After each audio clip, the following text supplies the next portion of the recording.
Mutaini kornida wasi diwa. Au sa siang alini lalanga. Au sa siang alini apistolo ko yau. Au siang alini rei di Jesu Kristo no turanga. Oi ke mundou.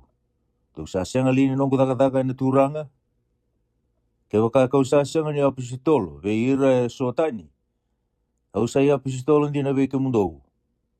Ni sai pagandina ni sa apistolo ni no mundou tu ba te na turanga. Au sa ka bongo ve ira sa turong yau. Kitu sa siang ambek ni ve Italia mi kitu kana singunu.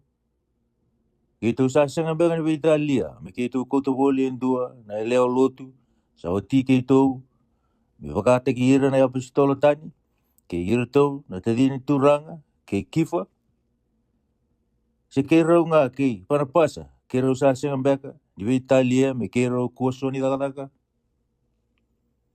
Odei na so tia sala ki walu en antona singa sa so mi koe wakai koe Odei sa te na weri ni waini sa siang ni ngunu na buana se ko dei sa wakani na gel ni sipi sa siang ni ngunu en waini sudu ni gel ni sipi au sa ho sa tagalina ve kaongo me wakanga na tamata sa siang ambek ni kaya wakakina no bunau ni sa bulai na bunau mo se Mukaku ni voda no ngusi ni pulu makau ni sambutura kana sila Santo no numamba kana pulu makau na kalau se sabo sambe ka kokoya eno buku ikitunga iyo sabulai ongo eno buku ikitu ni santo donu me duki were ena inu kokoya santo duki ke ko sambutura kana sila membutura kana inu ni rawat na ka ke ka kito sa kambura ka oti wiki mundo na beka ba alo sa kali bumbeka me kito kumuna no mundo beka ba burbura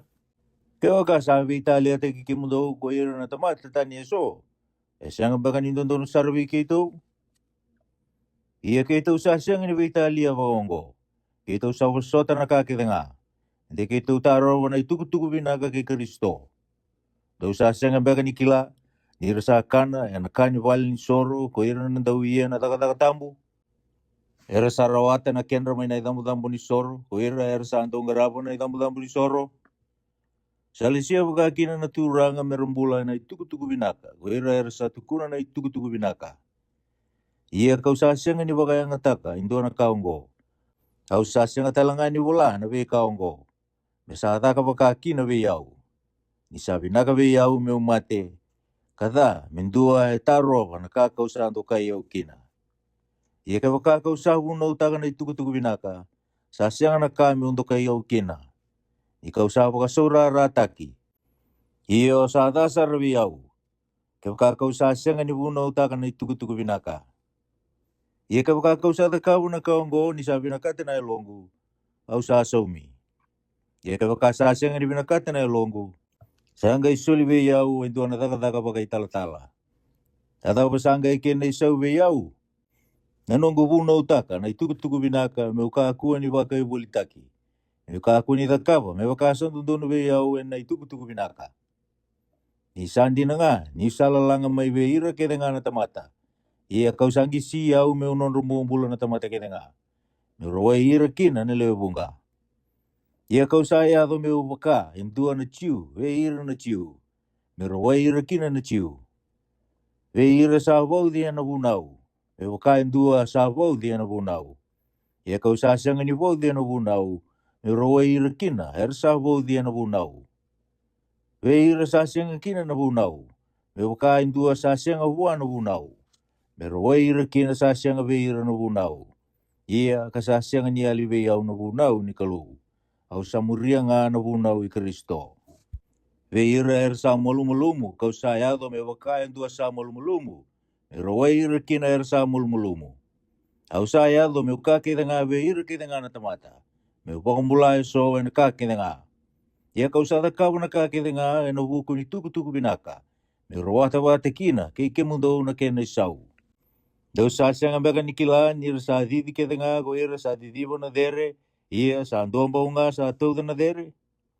Dau didi wakakina mando tauda. Ia ko kaya andua sa biang umutua sa tiko malua na kakete nga. Ia kita ka ko ronggori. Menonra indua na isala sa da rawa. Ia ko ikenda. Mendua sa asyang ni darawa. Au sa di bakakina. Ia sa asyang ni bakain dua asyang ni kila. Au sa vadu bakakina. Ia kasyang ni bakain dua sa vadu kana dangi. Ia kau sa baka mulu mutaka na ngongu. Kabakang bombu lataka. Dendua naka. Ni sa huna uveira na tamatatani. Au sanga imbiu walitu. Wasi chini. Ia kau sa asyang ni binakata. Wiki mundo na biwakani. Mandole dava ni ra tue rupu ni o, ko ira ke denga na nondangasi. Arsa ala ko ke denga e loma ni waitui. Arsa papiti sa taki ke denga bi mose se na o ke na waitui. Arsa kanya bata ke denga na kaka na wayalo. Arsa ngunu bata ke denga na waini ngunu wayalo. Ira sa ngunu mana batu wayalo sa murira. Ia na batu kaya na Kristo. Ia sa leo bunga be ira, sa asyang ni binakati ira na kalu. Ira sa andu imbiu loma ni bekau. Ia na bekau ngo sa ipakatakar wikenda. Mendaka ko kini ni daw ngandreba na wikada. Mewaka na non daw ngandreba. Duka ko talanga ni ngarabo na matakau. Mewaka taki reso. Mewaka sa bulai. Era sa tiko sombo na tamata. Merakan na kamunu. Ara sa nga itu da ketale. Mergito. Mendaka ko talanga ni daw elewa. Mewaka era sa kita kaiso. Asa balikina ena singa. Induang bau ele rosa ngabulu kamanitul nung dolu. Mendaka ko talanga ni daw wakatuli Kristo. Mewaka era sa daw wakatuli aso. Asa katira mati na bingata. Duka ko talanga ni daw dindi. Mewaka era sa dindi aso. Arsa pakarusay. Enan daw be pakarusay. Ia nakakidongo sa ayado be ira me bakatakar-kara. Arsa bulai mena bakatabuli dikina. Weekenda sa do weekenda na bakataw tiyo tinibingona. O koya megay bakaray di koya. O koya sa numa sa tunday. Kembali nga may. Sa siyang na veritani sa ayado be kimundo. O koya nga sa borataraw na tamata. Ia sa ayalon din na nakalo. O koya na siyang nila kimundo mundo veritaki wali wala. Mewaka nga na mundo kukawa. Kanada ka ba talaga, kinoberi na sala, mundo unro kina, mundo uso tarawa. O koyongo, kuiki mundo usalumani, mundo unro tani may nangaraba na matakaw. Au sabo sa may makabe ira na tamatabuku, lolewana ka, kausakaya. Ang bilo ni baka binibinaka, kito sa batonaka. Sa siyang alini ka, sa anong dapat ikina, nandray Kristo, ay buli manray, yan sa anduwiya. Sa siyang alini ka, sa anong dapat ikina, na yangoy Kristo, ni sando ang bau nga naman rai. Sa hanggang na indo ang bau nga ko iken dahil leobong ka. Ni sando ang daray woto-woto ni man rai ko ya indo ang bau nga. Daw rai dira na Israeli ba kaya ngo. Ko ira sa kanya na bay man rali. Sa siyang alini nonda na woto-woto bata, ken na itambo-tambo ni soro. Alaw nakakaw sa kaya. Ni sando alini nakandina na matakaw. Sa nakandina na kasa awag tambori, ken na matakaw. Ia na bay ka sa bawal ng boro ko ira sa siyang nilotu. Sa bawal ng boro bay ira na teboro. Asa siyang nga buwan na kalu. Ia kau sa siyang ni binakata mo daw butay wata. Kaya ira na teboro. Daw sa siyang ni ngunubaraw ng bilo ni turanga. Kinanon na bilo talaga na teboro. Daw sa siyang ni kanrawa na tepel ni turanga. Kinanon na tepel talaga na teboro. Anda waka dunruya na turanga. Ne? Anda sa uwa si bimbeka buwa. Ena kau-kau. Sa tarang abi yaw nakakita nga. Iya sa siyang niya nga nakakita nga. Sa tarang nakakita nga. Iya sa siyang ni ka ni bakatata kita kinakakita nga.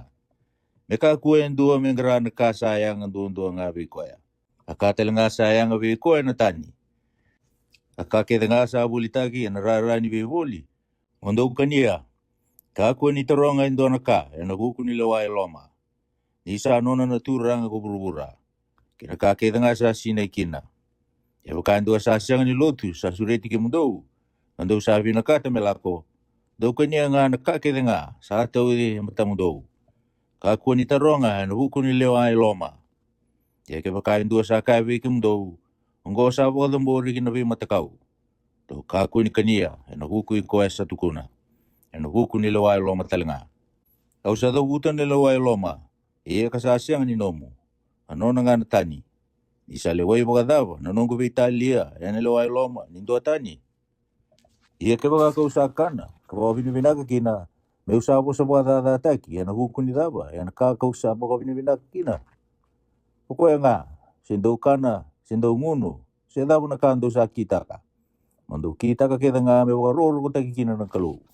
Do ka kundi baka talain dua, be ira na chiu, si be ira na leo ni be mati ni kiutani. Si be ira na isongo leo ni loti ni kalu. Me baka kausa kita kana ka keda nga me binakata, ko ira na tamata keda nga. Ia kau sa siang ni ngarana ka, sayang dondo nga be yau. Nakatali nga sayang nga be iran lebunga. Meron bagang bulay kina. Wasit sinagandua. Do bagang da murmuri yau. Me baka kau sa muri Kristo. Ia kau santo kai ke mundo, me be kani. Indo sana numi yau, wena ka kede nga. Kau bagang bauta na ibo buli, me baka kau sa sulia be ke mundo. Ia kau sa bina kata mundo kila, ni sa ulu ni tamata yang doa na Kristo. Ia na ulu ni lewa na tangane, kena ulu Kristo na kalu. Natangane ang dua, sa masu sa parofisai, ni sa umbi na uluna, sa siyang nindoka na uluna. Ia na lewa ang dua, sa masu sa parofisai, ni sa siyang ni umbi na uluna, sa siyang nindoka na uluna. Ni sa tutuwa tanga ni sa tasi. Ia kapakasa siyang ni umbi na lewa, metasi talanga. Ia kapakasa ka nga ni beba mandua taki, me koti na lewa, sa tasi, mengai umbi. Ni sa siyang asaran ni ndono buwan na tangane, me umbi na uluna, ni sa yalo-yalona. Kena huku ni kalau koya. Ia na lewa na huku ni tangani. Sa senga ni bu mai bua na lewa na tangani. Sa bu mai bua na tangani na lewa. Ni sa senga ni mbuli na tangani, menona na lewa. Sa bulingan na lewa menona na tangani. Koya ongo sa dono kina mituna iumbi, na ulu ni lewa me wakata kila ni kena malumulumu. Na kukundra na ngilose. Ia sa senga ni tundu na tangani, kami tutan ni na lewa. Si tundu na lewa, metutani na tangane, na turanga. Isa humay buha na tangane na lewa, sa wakatal nga kina na tangane, na hukun ni lewa. Iya sa humay buha na kalo na kakita nga. Do lewa ba kay kimudo, sa kilikili kaya na lewa li, mesanga ni umbi, isa masuwa na kalo. Sa sanga li ni wakabuli di kimudo, nanonda ito ba wakatamata.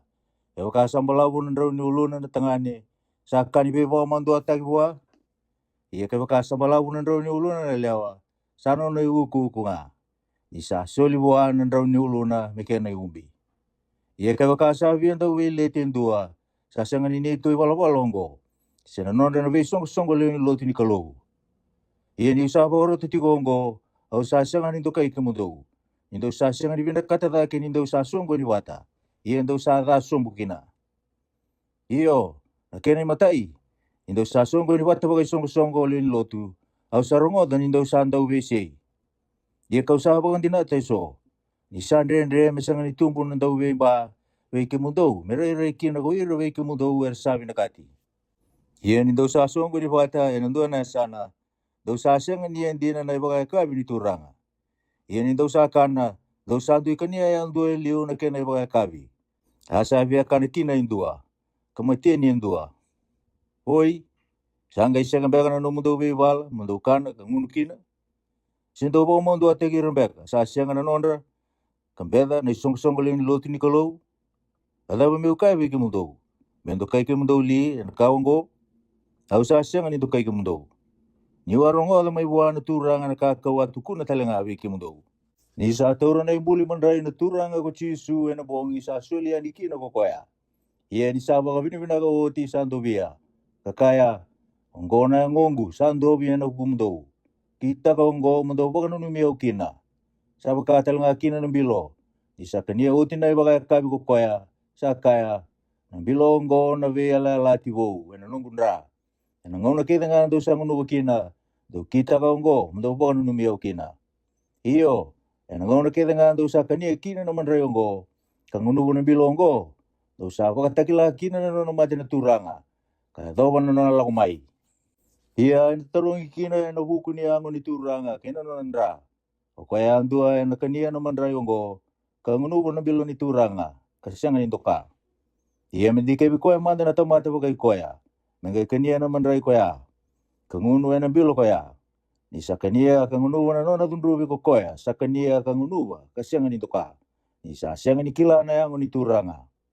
Ena buku ni kaongo sa lewunga kina wiki mundo sa mulumulungu katobi mate. Kalewunga sa mode. Iya ke baka enda selewai kenda enda na senga ni lewai. Iya ni sa lewai sanga itundru wikenda na turanga. Menta kaku kina ni lewai mitundru bata ke ira ersa baka burubura. Okoyongo ke mundo na wekangu. Indo sa songo ni wata mundo kana. Dobe wara kimanda. Iya ke baka endua sawi akana. Nekana ngama ibale. Mundo kaku kina ni songo ni wata mundo tundrubi. Iya na kasabo kono bondo tundutaka ni sala wani. Wasi chini garua. Iya eno buku ni beka boyalo. O ike mundo na biokani. Au sa sianga ni binakata mundo sianga ni kila. Dosa kila ni ndo wati ko tawalotu. Dosa kau yani kina be mata kau ngalu. E wakani dosa tumberi boli waka kabaka. O koyongo kau sa wakita kila kina be ke mundo. Ni sa sianga indo na tamata. Sa bosa na yalo ni kalu. Sa bosa wakata te chisu. Asa sianga indo sa kairo ni sa turanga o chisu. Ke sianga ni buna na yalo tambu. Ia sandu indu ina kasa suli. Ia sandu ambau ngana yalo tambu. Sandu indu italangana kena takataka. Ia sandu ambau ngana turanga. Sandu indu italangana iwala ni kasa taka. Ia sandu ambau ngana kalu. Okoya sadaka wana kakidenga. Veira kedenga. Asa suli veira na tamata ya andua na wakata kila ni yalo tambu. Meanga kina. Sa suli wa indua na takataka ni yalo tambu. Na bosa ni buku. Watale indua na bosa ni kila ka. Takataka talangani yalo tambu. Watalendua na wakandinata na takataka talangani yalo tambu. Watalendua na isoli me bakumbulo iro sa tobi mate. Na takataka talangani yalo tambu.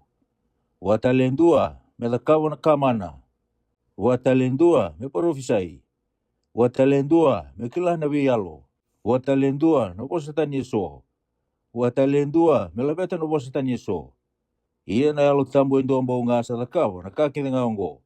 Isabotabe ira na tamatayan dua me bakasa binakato kokoya. Me bakasa dua ambao nga na yango. Kasabunga na kena tikina. Iya na tikini yango kete nga sabunga nga. Kasan dua ambao nga na yango. Sabakatal nga kina na Kristo. Nina sa profisa itagi kete nga kina yango. Hindu ambao nga inalo tambu. Hindu ambao nga. Senda kay ciutia. Senda kay tani. Senda buong bula. Senda itukay. Enda sabangun ubital nga inalo tambu. Hindu ambao nga. Nisa siang nindua wale nga na tikina na yango. Sabunga nga. Kaya ka na kaya na yaba. Uyau. Kau sa siang ni tikin yango. Ni sa siang ni linga. Sa siang ni kaongo. Sa siang kina ni tikin yango. Iya kaya na kaya na dalinga. Uyau. Kau sa siang ni tikin yango. Ni sa siang ni mata. Sa siang ni kaongo. Sa siang kina ni tikin yango. Kaya ka sa mata na yango tau doko. Ena ga ibe na kami rong kina. Kaya ka ni rong tikina kede. Ena ga ibe na kami boy kina. Hiongo, sa takabu na kalu na veitikin yango, me tu ya andua, me wakana no na lewa. Hio ke wakasandu ambao nga na tikina kede nga, ena ga ibe na yango. Hiongo, sa hunga na tikina, asandu ambao nga na yango. Asa senga ni kai rao na mata, kinalinga, ko sa senga ni yanga biyau. Sena ulu, kinayaba, tau sa senga ni yanga biyau. Iya sa wakalibu da katalang ngori. Abi tikin yango, enda sana numa ni rasa mulmulumu. Ersa yang asara. Iya na tikin yang onda. Enda sana numa sama tepina kapakalilai. Ngori enda sa bagai uku kutaka pakalibudake. Iya na tikin da sa siangan ilangi-langi. Sa pakalangi-langi itagi pakalibudake. Di sa siangan yang kina kenda sa langi-langi pakaira. Iya na kalau sa takaba. Vero iti na tikin yango. Asalewa menanumi pakalibudake ngori sa uwasibisong. Meka aku kini ni vese na yango. Kami vena numi baka tutu bata na vei tikina baka ira. Iya ke baka sararao indo na tikina. Sararao bata na tikina kede nga. Sindo na tikina santukai. Sari ki bata na tikina kede nga. Iya ko ikimundo na yango Kristo. Kandu itikina yang dua kina. Asal si ira iso na kalau wena isong-isong ni lotu. Kene matai guira na apostolo. Ay karua na parofita. Ay katulu na ibabubuli. Sanggay muri ko ira sa andaw da kamana. Ke ira, sa sulibe ira, merabang bulan na to mate. Ko ira rabi buke. Ko ira lewa. Ko ira kilana bos tan yeso. Era sa iyo apostolo ke dengali. Era sa profita ke dengali. Era sa ibabuli ke dengali. Era sa andaw da kamana ke dengali. Era sarwa te kede ngali na soli me rombola na to mati. Era sa bosa kede ngali na bosa tani bunga. Era sala be bosa li ko ira kede nga. Ia anto ngandera babagal ya buna be soli binakasara. Ia kau sa bagat takila be ke mundo na bala sa wosi bita kina kena binaka. Wasi chin ko tolu. Ke baka kau sa bosa taga na nondo di bosa na tamata kena bosa ni ang ilose. Kasyanga be yau na loloma.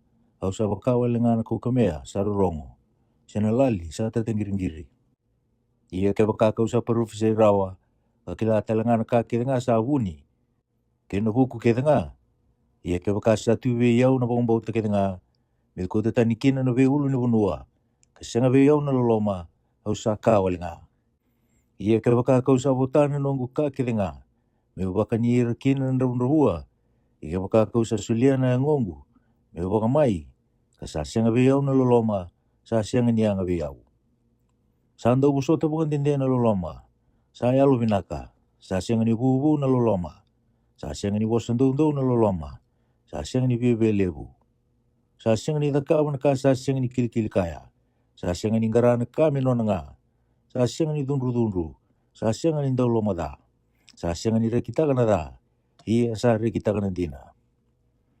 Sa umbia na ka kede nga. Sa bakang bauta na ka kede nga. Sa bakang nui tak na ka kede nga. Sa bosota na ka kede nga. Sa sianga ni mundo na loloma. Ia na profisai. Ia na takali nga. Na bosa tanya bunga. Ia na mundo nga. Na huku. Ia na takali nga. Inda sa kila bagatikina nga. Ia anda sa profisai bagatikina nga. Ia ni sa ayado na kato doko. Ia na gay takali na kasa bagatikina nga. Niwa ngone. Awanda ubosa me bakana ngone. Awa kila ka me bakana ngone. Awanda ubakana nanu me bakana ngone. Ia ni sa ayado me tomatembula. Au sambi tatani na kawa ngone ya. Iyo, indai, enda sa reida me bakana titiro, ena ilo mbuawa. Ia mai muri, ena bakana berai, ena matana butu. Indai, kau sa kila bagatikina nga. Ia mai muri kau na kila, me baka kau sa kilai. Ia ongo, sa tuna bakang bauta, na inui na loloma. Aka tulutulongo, asa wosi bitaga beiro to na loloma. Wasi chinka ba. Do bakasanggara na loloma. Tungan dia batalangan na bika bakayalo. Kapag liabu mundo profisai. Ia kokoy sa bosa ina dono bosa tani. Sa sianga ni bosa beira na tamata. Wanga na kalu. Ni sa sianga indua sa kila. Asa dabuto kokoy na bika e buni ena lomana. Ia kokoy sa profisai sa bosa beira na tamata. Baka ira. Kapag tabulidira. Kapag ira. Kokoy sa bosa ina dono bosa tani. Sa baka koy nga. Ia kokoy sa profisai. Sa baka ira na isong-songgol ni lotu. Ia kau sabi na kata mundo bosa keda nga. Ena bosa tani bunga. Kapag libu dake mundo profisai. Di sa usi bidake kokoy sa profisai. Kokoy sa bosa. Ena bosa tani bunga. Ia baka sasa nga iba katakila na kena imbalimbali kokoy. Me baka tataki kina ko ira na isong-songgol ni lotu. Ia sa baka kina. Na biokani. Kaya kau sala ko biki mundo kando bosa ena bosa tani bunga. Ang nayanga baka tapa biki mundo. Kaya kau sasa nga ni bosa talanga biki mundo ena iba katakila-kila. Siya na buku. Siya na profisai. Siya na iba kabubuli. Ia na beka sasa nga ni bola kasaan daw rongo. Siya na bito ni bakatangi. Siya na api. Kaya sasa nga nindu-induin na kaya rongo. Ia na kilay bagay-bay. Siya na tama ni mbalimbal ni kasalanga. Ia na bito ni bakatangi. Siya na api. Ia kaya na rongo na dabuin ni walu. Kasi nga ni kilay na kaya rongo. Uday na baka rauta kikoy. May lagi walu. Sa bakaki na ko ikimundo. Kaya kando sa siya nga ni dabutan na bosa sa kilay rawa. Ia na kilay bagay-bay. Nakasawa sa taki. Dono bosa wala nga kinatani. Hindi na beka. Ni sabong ka na bosa sa andu-indu iburura. Asa siya nga indu. Asa siya nga ni bagay malambali. Ia kaya sa siya nga ni kila na malambali ni bosa. Au nakaitan ni bosa. Nakaitan ni talangabi yaw ko sa bosa. Sa bakaki na ko ikimundo. Nindo sangan drebo na beka wayalo. Do bakasanggara talanga. Mundo usi bidake nakasa bakatata kikina. Kuiro na isong-songgol ni lotu. Ia kokoy sa bosa ena dono bosa tani. Masu talanga. Bakatakila rawa na kena balambali. Iyo. Ke whakakau sa masu e nandona vosa tani, sa masu na elongu ngā. Sa senga ni wakavuna, na nongu na numa. Sanga i wakaiwei, au na masu e na elongu, au na masu e na nongu kila talenga. Au na sere e na elongu, au na sere e na nongu kila talenga. E wakasa senga ni wakakina, ni ko sa wakavinvinaka e na elomu ngā. E na wakaime ni wakaiwei, e na nongu wakavinvinaka, ko koe sa tiko e na nonda tikina na tamata, sa senga ni buku, ni sa senga ni kila na ka ko sa kaya. Sa andina ngā ko sa wakavinvinaka wondundono. Ia sa senga ni wakatata kikina ko kaya. Au sa wakavinvinaka wona kalu, ni sa ua sibidaka vikimundo ukidanga, e na vosa taka na vosa tani e bunga. Ia kau sa vina kata wakalevu me vosa taka, e na nongu kila e lima wale ngā na vosa, e na kenra mali wana isongo liuni lotu. E wawuli dira talinga kina na tani. Ia kau data me udhavuta na vosa e tini na undolu e na vosa tani. O ikimundo na biokani, duka kuni ngoni lalai e na wuku. E na loma ngā mundo ngoni lalai. Ia e na wuku, mundo tamatambula. Sabulai e na vunau. Au na vosa veira na tamata ongo e na ngusu ni kaitani. Ke na tembe ni ngusu ni bulangi. Ia ni saboka kina, hernanga isianga ni rongo diau. Saka na turanga. O ka ongo sa wakata kila veira sa sianga ni wakumbauta na vosa tani e bunga. Ia ka sa sianga veira sa wakumbauta. Ia na profisai sa sianga ni ka veira sa sianga ni wakumbauta. Veira nga sa wakumbauta. Ia ke wakasa sunga ni wata e nandua na esana na isongo liuni lutu taudoko. Arasa andu i vosa kedanga e no vosa bunga. Asa lago mai so sa sianga ni buku. Sa sianga ni wakumbauta. Era na sianga li ni ka endo sa lia. Ia ke wakaera sa profisai kedanga. Asa lago mai endua sa sianga ni wakumbauta. Sa sianga ni buku. Sa wakadala ikino ko koe veira kedanga. Sa liwai ko koe veira kedanga. Kasa wakareita ki wakaongo na veika e wuni e na elona. E na tupa wakatumbo i ko koe. Ka masu wana kalu. Kana tukuna ni sa andina. Sa tiko veiki mundo na kalu. Sangai wakaiwei ki mundo na veokani. Indo sa songo ni wata. Dau sa andu i taura e andu ana sere. E wakabubuli. E wakata kila. A vosa tani. Na lave vosa. Me dhaka na ka kedanga. Mundo wakatata kikina. Ke wakaindua sa vosa e na vosa tani. Me leo rua. Se leo tulunga. E raveita ravi andu anga. Ie mendua e lave vosa. E ke wakasasi anga indua me lave vosa. Me ngalu nga e na isongo leuni lotu. Me vosa vei koea nga wakai koea. Watala nga na kalu. Ia me leo rua. Se leo tulu na profita me vosa. Ka me leo anga ko ira savo. Ia ke wakasa wakatakilai indua na ka wua indua sa tiko boleka. Me ngalu manda ko koea sa liu. Ni sa rawa mundo profisa i kedenga. Ia ndo ia e andua nga. Me wakatawuli di kedenga. Ka wakatingu i kedenga. Ia sa andu i rawa na alo ni profita. Ko ira na profita. Ni sa sianga ni vuni beisei na kalau. Sa vuni wakatingu nga. Me wakasa e ado e na non songo kedenga. Era sa lotu. Me rangalu nga ko ira na no mundo e lewa. E na vei songo leo ni lotu. Ni sa sianga ni tarawe ira mervosa. Ia mera alo malu nga. Me wakana vosa ni vunau. Ia ke wakaera sa via kila indua na ka. Merandu i taronga na otina mai nonda tu. Ni sa kani vei wakamandu ataki. Mera vosa na lewa e na songo leo ni lotu. Koe ke mundo umbeka sa ataka mai kina na vosa ni kalou. Se sa eado vei ke mundo undu nga. Ke wakaindua sa nunumi koea ni sa profita. Se tamata waialo. Me kila amanda ni sa i wakaro ni turanga na vei kakau sa vola vei ke mundo. Ia ke wakaindua sa senga ni kila. Ia me kakua nga ni kila. O koe ongo na vei okani. Mundo ngai ngandrea wa mundo profisai. Kakua talanga ni taro na vosa taka na vosa tani vunga. Ia me dhaka me rei binaka na kakedenga. Ka wakandundunu talanga. Wasichin lima. Ia kau sa wakatakila vei ke mundo. Na vei okani. Na tuku binaka. Kau wawuna utaka vei ke mundo. O koe ando wa wakambuta talanga. Do sa tunde talanga kina. O koe talanga ando sa ambula kina. Ke wakando sa turu tiko na kakau wawuna utaka vei ke mundo. Ke wakasa senga ni kawalanga na no mundo wakambuta. Ni watukuna tau manda vei ke mundo na ka kau arawata. Ni sa mate na Kristo e na huku ni nonda i wala da. E wakana i wala tambu. Ni sa ambulu talanga. Ka ni sa tudaka talanga e ne katulu ni singa me wakana i wala tambu. Ni sa rei talanga we kifa. Hira muri na letin karua. Karere muri we ira watana we okani. Ele lima nandrau kapakadada.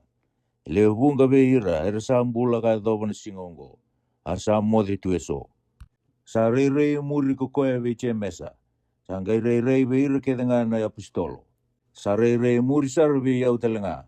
Me wakabwa indua sa lutundole. Ni sa uasi visombu we ira kedanga na apostolo. Kau sa senga nianga me wakatukai me apostolo. Di wapakadadana na songo lini lotu ni kalou. Ia na lolomanga ni kalou kau sa ya kina nungu tiko endai. Ia na nona lomani au sa senga ni tawayanga. Ia kau sa uasi vidake we ira kedanga ena taka. Ia ka sa senga ni koe iau alenga. Na lolomanga ni kalou sa tiko we iau. Ia ke waka koe iau se koe ira. Ke tau sa vuna wakakina. Ia ndau sa wakambauta talanga wakakina. Ia ke waka sa vuna utakina Kristo ni sa wakaturi da katali mana mate. Sa kai wakata weso wiki mundau ni sa senga ni tu da katali mana mate. Ia ke waka sa senga ni tu da katali ko ira na mate. Sangga senga ni tu da katali mana Kristo. Ia ke waka sa senga ni tu da katali mana Kristo. Sangga kawalengana ni tu bunau. Akawale talangana no mundo bombota. Ia ki tau sa kune kina. Menda ulas ni ki tau sa tukuna na kalu. Ni ki tau sa tukuni koe na kalu ni sa wakaturi Kristo da kamai. Ia kasasenga ni wakaturi koe da katale. Ke wakasasenga ni tu da katale ko ira na mate. Iyo. Ke wakasasenga ni tu da katale ko ira na mate. Sangga isenga ni wakaturi da katale na Kristo. Ia ke wakasasenga ni wakaturi da katale na Kristo. Sa senga ni anga na mundo bombota. Satu ke mundo endai na mundo ibola da. Sa rusa talanga guira, sa ni Kristo. Sa modi tu. Kau ka enda sa boga nui meanga weekend na Kristo, na bulanga ongo. Enda sa ngai boga loloma boga libudaki, weir kedenga na tamata. Ia kasanga itu da katala mai na mati na Kristo. Asaya do mekenre sevu, sa modi tu. Ni sa ngai buni mati na tamata. Sa ngai buni tu da katala mai na mati na tamata talanga. Ni sa ngai mati kedenga na huku ya tama. Ena bombula ikete talanga, ena buku Kristo. Ia na tamata andua me bakasa ali subua. Na Kristo na sevu. Kangai muri ko ira ersani Kristo. Ni sa lako tala mai ko koya. Sangai muri na kene bakatau tioti. Ni sa sulia ko koya na lewa bua na kalu. Kota mana. Ni sa bakau tio ko koya na lewa kedenga ke na Italia kedenga. Ke na koukoa. San lewa tiko nga ko koya. Me baka mulu mutaki sumumanda. Na meda kedenga ruku ni avana. Na meda ena bakau tio muri sara ko mate. Ni sa baka mulu mutaka na kakedenga ko koya ruku ni avana. Ia ni sa kainaki sa baka mulu mutaki na kakedenga. Sa madala sara sa senga ni dabuti ko koya. Sa baka mulu mutaka buah na kakedenga. Ia ni sa baka mulu mutaki oti buah na kakedenga. Ena kaya baka mulu mutaki talanga na lubiana. We koya sa baka mulu mutaka. Na kakedenga we koya. Sa lewan duan nga na kalu. We na kakedenga. Kaya kasa senga ni baka ongo. Era na baka iwei, huira na papitesu taki, na bukunda na mate. Kaya wakasasi nga sara ni tu daga tali huira na mate. Ada bayar sa papitesu taki kina, na bukunda na mate. Kada ba may kitong buler talaga kina na mate, na tingin ni singa kaya nga. Au sa tukunan di na sara na nonggure kita kikimundo, na bewakani. Na bukoy Kristo chisu na tuturanga. Au sa matitiko, na besinga. Kaya wakasa wakatamata nga, na nonggu bewala, kaya na manu daw kata may efeso. Ada mana betena biyau. Kaya wakasasya nga nitu dagatali ko ira na mate. Mendakan nga kangunu. Ninda na mate ni mataka. Daw ka ko ni wakay sini kimundo. Wakate kimundo. Sa pakadala na iwala binaka. Saan daw tiko wate kay ira ersada. Daw yan ramay. May bakasan dundono. Kamu daw ka ko ni wala da. Isa tiko eso ersasya nga nikila na kalu. Au sa bosa paongo mundo manduakina. Kaya ay nakain dua. Era wakaturi dagatali bagai wego ira na mate. Ia na yang odaba, era na lako kaya mai. Hoi ko sasyang ni buku. Nakako satia sasyang ni buladaki. Ia ka sasyang mande ni mate. Ia nakako satia ko sasyang ni tea na yang o ena tumbu dake mai. Na sila wale nga. Si witi mbeka, sindua na sila tani. Kasasulia na yang ona nakalou, me bakasa pinakabua. Kina sila yang dua na yang ona bagai koya. Sasyang ni tau wata na lewe ni kakedenga. Sandua na lewe ni tamata. Dua tani na lewe ni manu ya boiba. Kandua tani leo ni ika, kandua tani na leo ni manu buka. Sabaka lo malangi na yang eso, kasabaka buru-buru na yang eso. Kasandua tani na yuku ni yang obaka lo malangi. Kasandua tani na yuku ni yang obaka buru-buru. Kasandua tani na yuku ni matin singa. Kasandua tani na yuku ni bula. Kasandua tani na yuku ni bei kalo-kalo. Isa ua si bidaki na serau ni kalo-kalo indua, ena kena serau ni kalo-kalo indua tani. Sabaka talanga kina na tu daga mena mate. Ni sa tei sa buda. Ni sa baka turi daga tale sa senga ni buda. Ni sa tei sa baka sisilataki. Ni sa baka turi daga tale sa baka ugu taki. Ni sa tei sa mulmulumu. Ni sa baka turi daga tale sa koukoua. Ni sa tei sa yang undina ni tamata. Ni sa baka turi daga tale sa angga yang bakayalo. Kaya baka sandua na yang sa baka nambula baka tamata. Sandua talanga na yang sa baka nambula bakayalo. E baka nakasa bulai.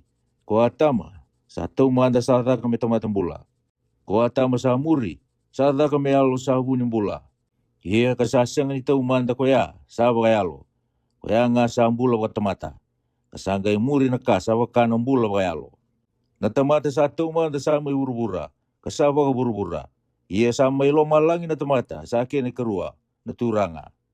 Sarabaka teki koe sa baka burubura ko ira sa baka burubura. Sarabaka teki koe talanga sa baka lomalangi ko ira sa baka lomalangi. Ia may baka nita sa baka teki koe sa baka burubura. Enda sa baka teki koe talanga sa baka lomalangi. Ia kau sa kaya ongo o iki mundo na biokani. Isandenden rawatan na matin tu ni kulu na yang o sa baka lewe kabagandra. Ena senga talanga ni ado meta o budarawa na kasa budarawa rawa. Reida au sa baka teki labi iki mundo endo na kabuni. Enda na senga ni mo de kede. Ia enda na baka matalia teki kede nga. Ena baka sauri sara. Ena baka na sauri eba ni matanda. Ni sa hubu nando bui sa muri sara. Ena ubu di nando bui. Ena ngai baka turi daga tale kuira na mate mesenga ni buda tale. Ia ko ikenda enda na baka matalia teki tale nga. Sana baka isulu na yang ubu dongo mekakuatal ni buda rawa. Kasana baka isulu na yang sama ti ongo mekakuatal ni mate rawa. Ia ni sa baka isulu oti na yang ubu dongo mekakuatal ni buda rawa. Kasaba kay suloti na yang mati ongo mekakuatal ni mate rawa. Ena ngai baka dorikina na bosa sa bulai. Sa ngude ko mate. Sa mundu kisara. Koi ko mate. Sa ibei na nomu batinganga. Koi ko bulu-bulu. Sa ibei na nomu mamutua. Sa akin ang batinganga ni mate na ibalbalada. Sa akin na kauko ni balbalada na hunau. Ia menda baka bina-bina ka buwan na kalou. O koe sa sulia weekenda. Menda ngumutua sara na buku ni nanda turanga ko Jisu Kristo. O koe nga ongo. O ike mundo na wekangulumani. Mundo ngai tunde isara. Mundo kakua ni avala. Mundo uosi bidake. Na daga ni turanga ina ngauna kedenga. Nindo sa kila sa siang ni kawalengana no mundo daga. Eno buku ni turanga. Wasi chingono. Ia eno buku ni soli. Menondra era sa lotu. Me kakau sa wakarote be ira na be songo-songo. Leo ni lotu mai kalitia. Ndo kita ka wakakina. Koe ke mundo talenga. Nei matei ni singini wiki.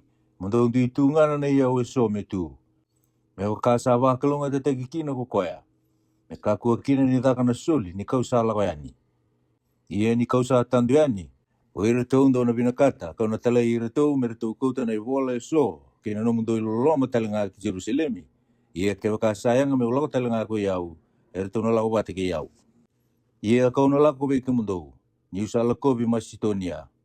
Ni kau na lako bi Macedonia. Ia kau na tikombeka be ke mundo. Ia kau na tikombeka ke mundo. Ena be hula liliwa. Mundo kau teo kina. Ena nongo lako tu kina bonua. Kau na lako kina.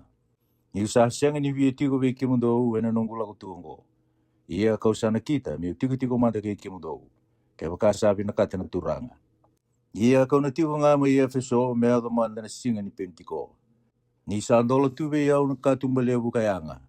Arasa leo pun katalenga. Nandau be borati. Ia ke wakasa tandu ko Timothy. Do reida me tiko tawa rere be ke mundo. Ni sa kita ka koe na daga ni turanga. Me wakate ki au telenga. O koe me ka kua kino na tamata me beki koea. Ia mundo kau ti koea. Ena no na lako tu ena wakadengu.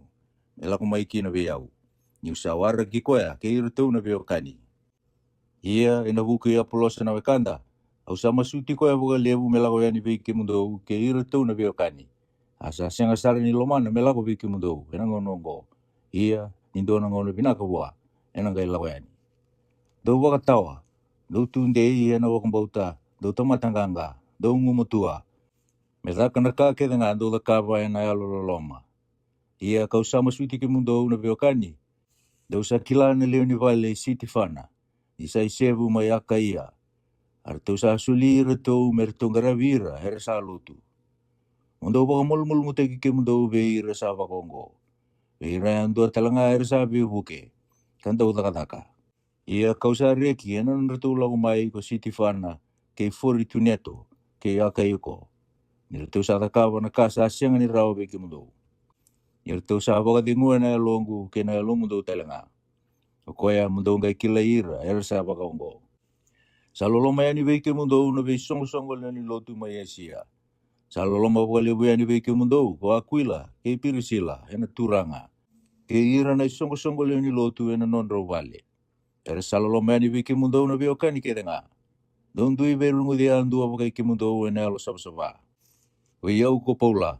Au sabola ena lingang gundina na nonggulo loma yani. Ke bakasa andu asasya ngani loma na turanga ko Yesu Kristo. Bedondu ko koya. Sala ko may naturanga. Beti ko keke mo daw na loma ni turanga ko Yesu Kristo. Beti ko keke mo daw kaya nga nanunggulo loma ay nabuki Kristo Yesu. Amen.